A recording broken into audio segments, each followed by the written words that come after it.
Hello, everybody, and thank you for tuning in to the Liberty Report. With us today, we have Daniel McAdams, our co-host. Daniel, good to see you today. Good morning, Dr. Paul. How are you this morning? Doing fine. Good. We had to skirt around a few wicked thunderstorms. Yeah. There's a few political thunderstorms approaching. Yeah. And we're going to be watching those because there's going to be more and more of them. But we want to start off with, if you look at the headline and think about it, it's good news, but cautiously so. Yeah. It has to do with our friend Assange, Uh-huh. and because he has suffered enough, I think going through hell for 5 to 10 years after all these years they've been after him. Now they're, at the recommendation of the Australian government, they should have been the only ones involved. He's a citizen of Australia. But anyway, we took over there, and Australia does what we tell them, except they're sort of the ones that challenged the United States on how to treat Assange and talk about maybe letting him get out of prison without going to trial in the United States, where he would be incarcerated probably for life. So anyway, there's the Australians changed their minds, and now the rumor out is, we hope it's true, DOJ mulling plea deal for Assange. Wikileaks founder could finally walk free. Well, I imagine there is some negotiations going on, and that's good. Mm-hmm. And the idea of ever walking free is difficult, but he may have his condition, improved dramatically, and that would be good. But they're trying to get him to confess, to say something and something, and say, I did this, but, which would all be based on, pressure and staying alive.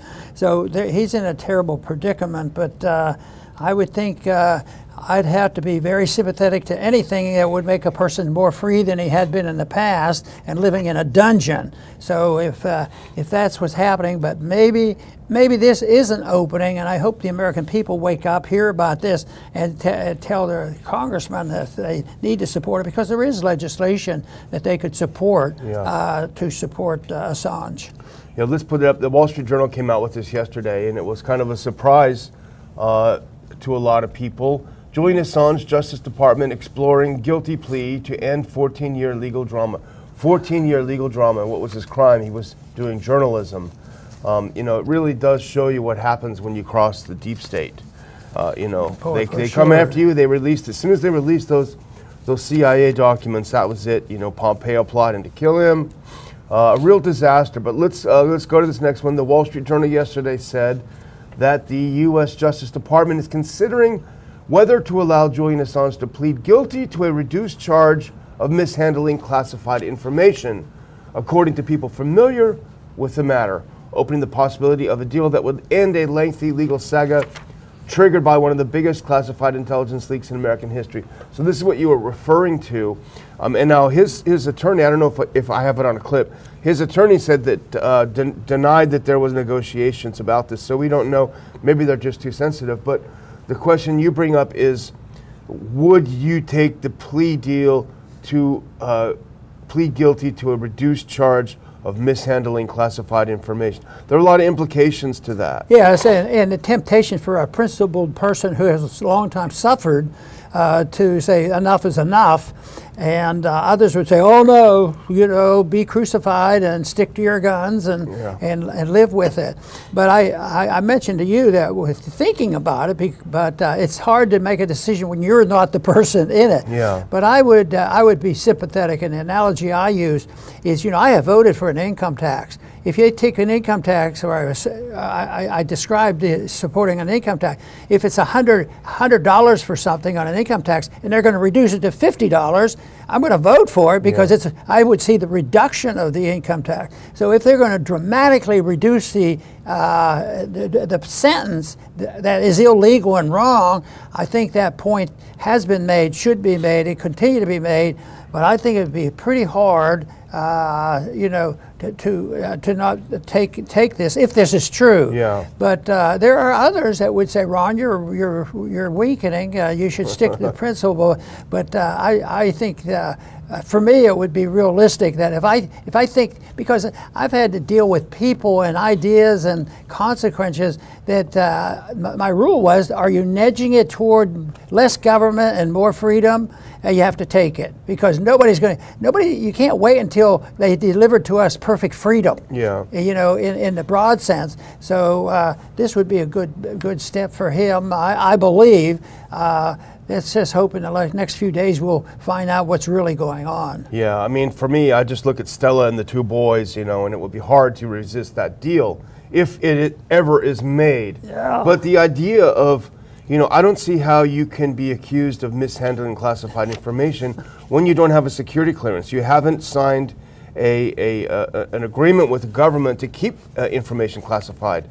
It seems to me like if this is what they do, and I don't want to put cold water on it, but it would also be chilling to other journalists who leak CIA information, which happens literally every day in the Washington Post, the New York Times. So it doesn't really solve the problem of how can you continue to accuse a journalist of doing something, this journalist, when all of them do it.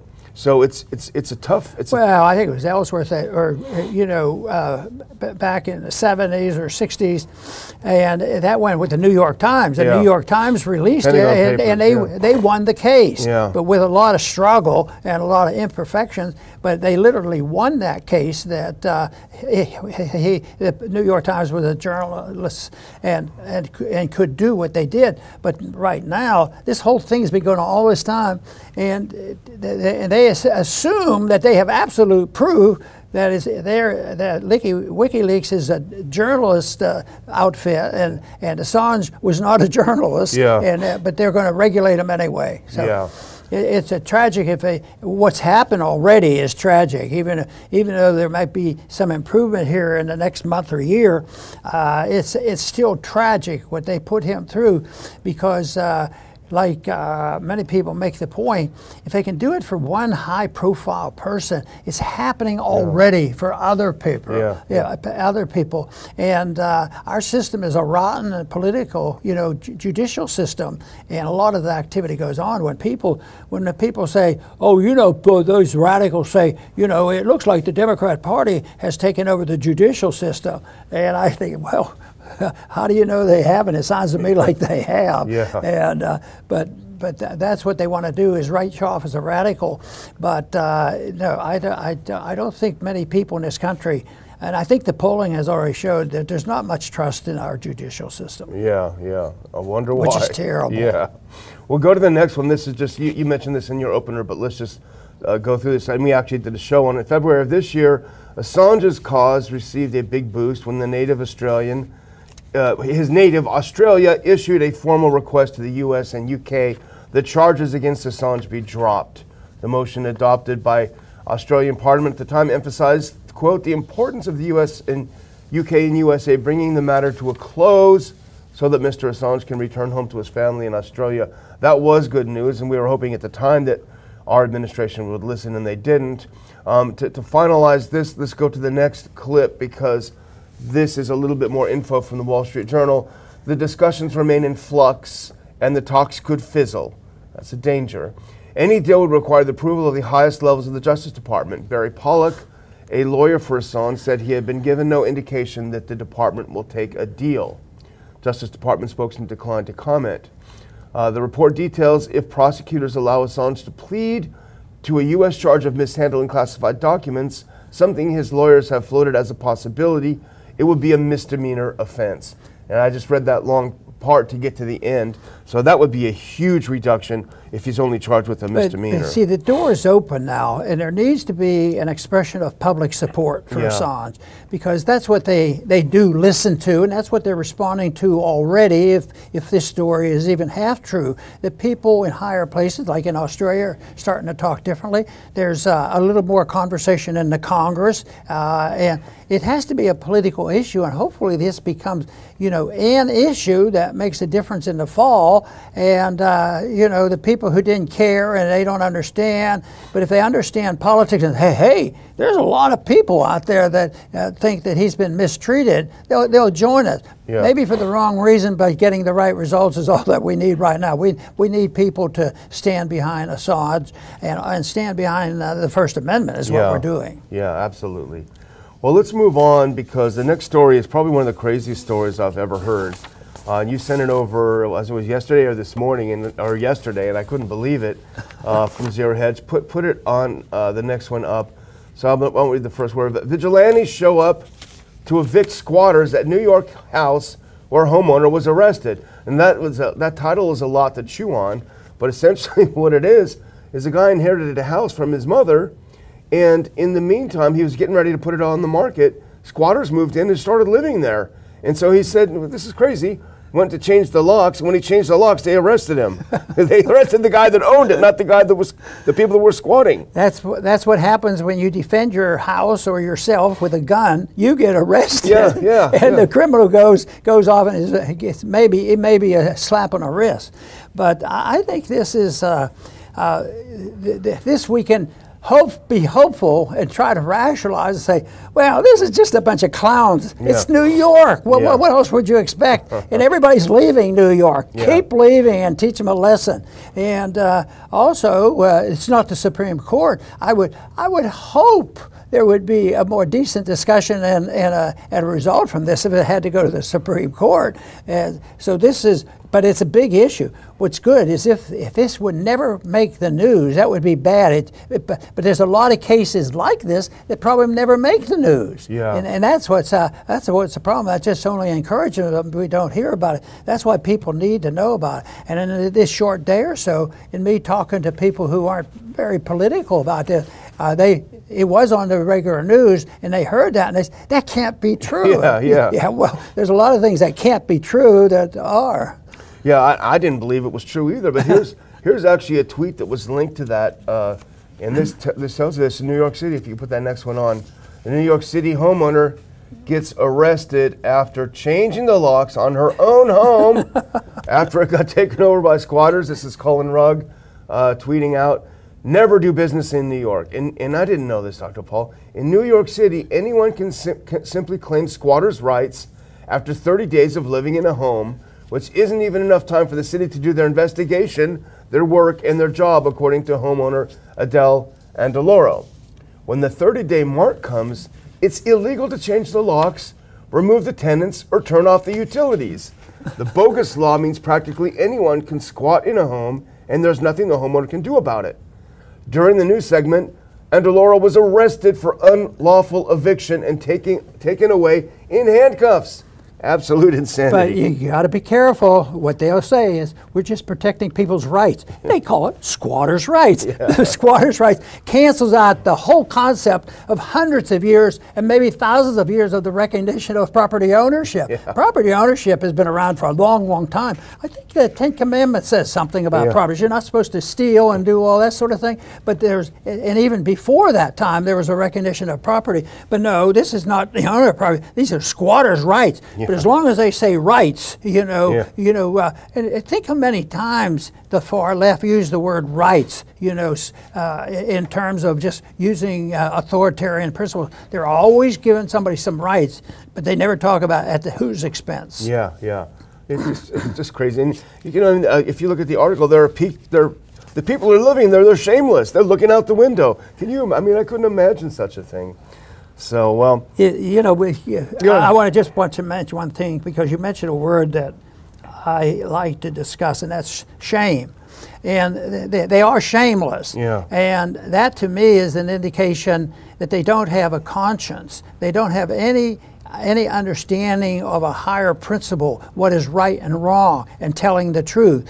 And that's why they're shameless, and the advantage there for them, temporarily of course, is that they still live with, because they have no shame, they don't look like they're suffering. But I believe that ultimately they're going to suffer from their inconsistency. Maybe a lot of them have that already, realizing, well, I'm going to do this, and they rationalize, and then they reach a point where they can't do it anymore, and they have to come clean. But they're shameless, and that's a sign that they have no sense of right and wrong. Yeah.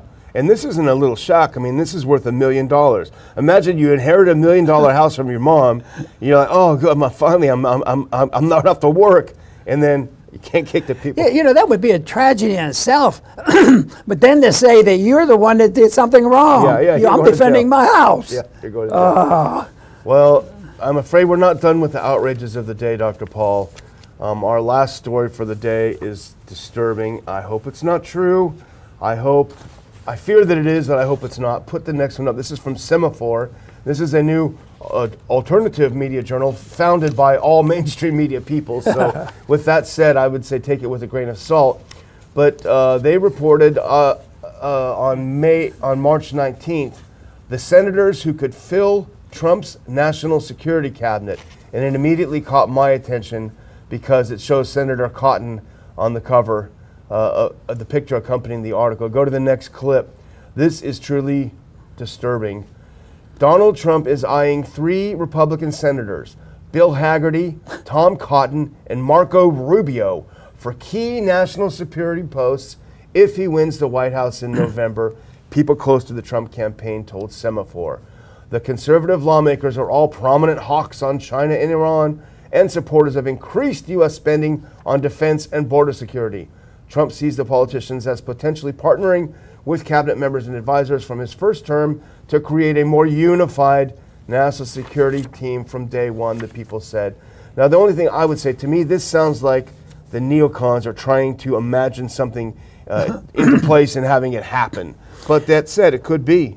See, you explained the new magazine, Semaphore, but maybe I don't know much about them, but are you sure this is not Onion? Yeah, I wish it was. Yeah, it is sad that those names don't affect most Republicans. Most Republicans, oh yeah, we really love that Mike Pompeo and that whole group Cotton they love. And, the authoritarians, the hawks, the ones who spend money and pretend they're economic conservatives, but there's another budget coming up, like they've offered another budget this week, to try to keep from closing down. But these people will be the ones that will vote for this, and yet so this is just a rumor. What they're implying is Trump. This is Trump's cabinet, coming up. And if that's the case, we're in big trouble, because that was one of the biggest criticisms that, in a way, Trump accepted, that he had some poor choices in his first administration. But it doesn't look like this is an improvement. Yeah.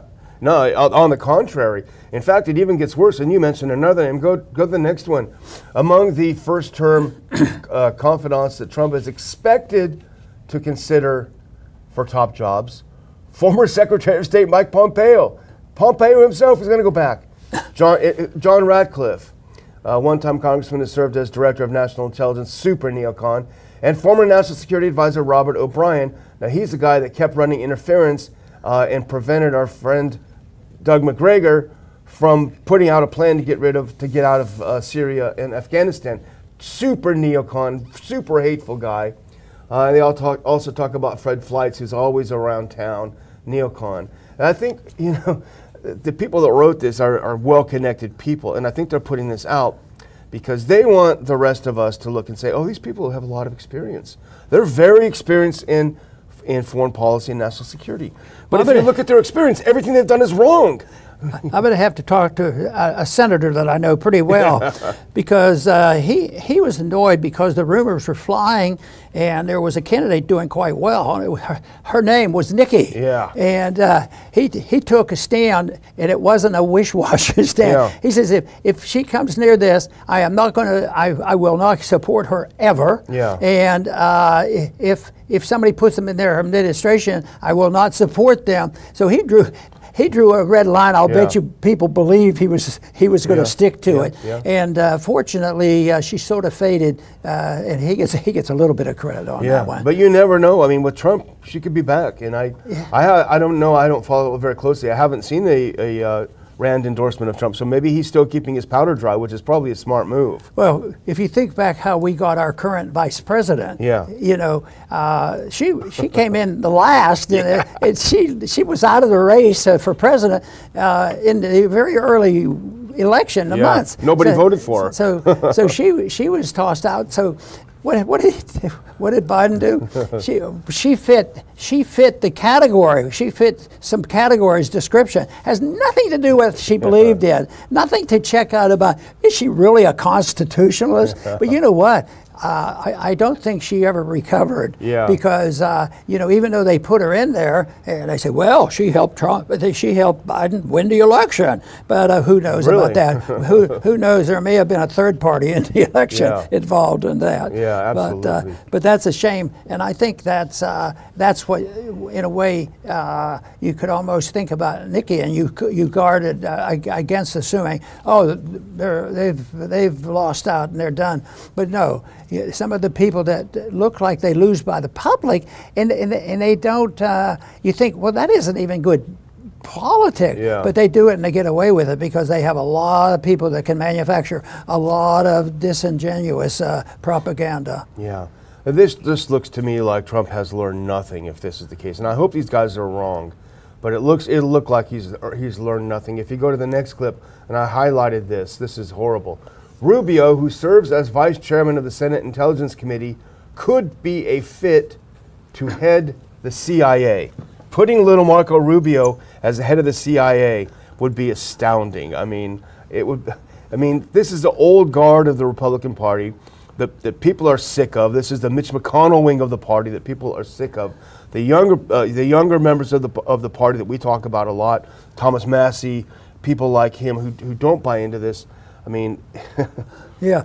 Well, people should take a look at what I have written about the day and the year that the Republic was lost, you know, and that, of course, was 1963, because I saw so clearly that our resources like the FBI and the CIA, they weren't on our side. Yeah. They were on the side of the assassinations, and they still have, and they're in every country. They're on the side of the people, like the coup in Ukraine. You think the CIA wasn't available there? So that's the thing. If people should realize that, and it's been a long time since I guess the people felt comfortable that the government was leveling with us. But this to me is a gimmick, and they play the game, and they're looking for power, and they end up with it. They have so much clout, of course, now, but we're looking for any leaks into the Republican Party.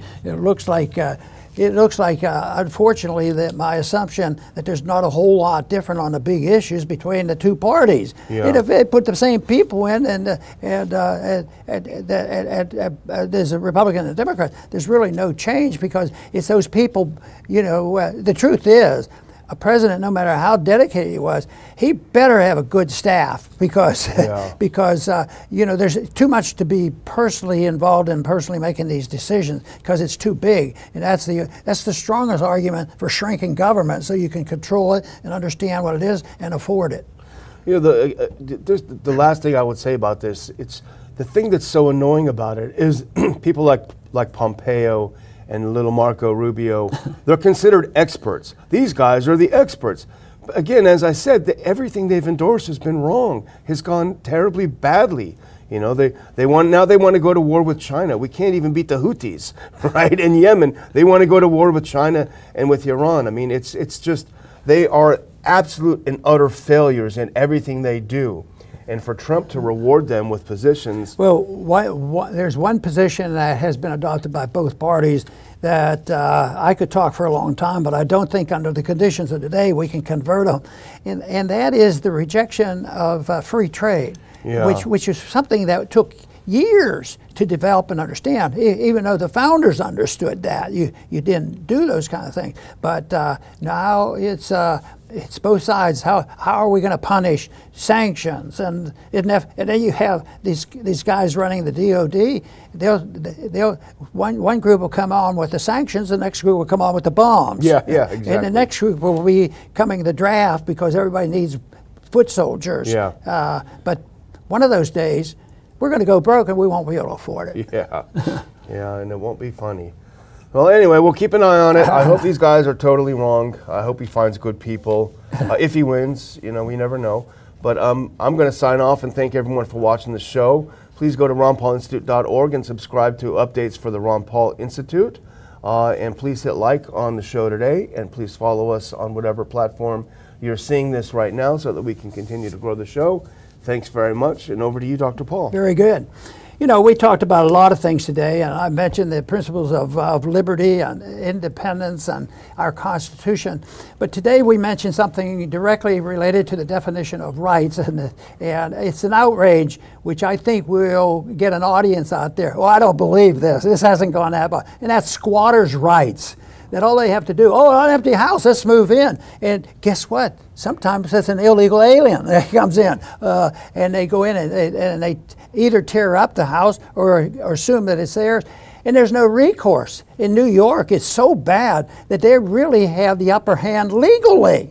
So I think the definition of property rights is so important because I think the First Amendment can come up much more positive if you recognize property rights. You know, your newspaper is your newspaper and you shouldn't have to be regulated by the government. So there's a lot of examples that nobody can walk into your church and change what you're saying in your church or your home or any place else.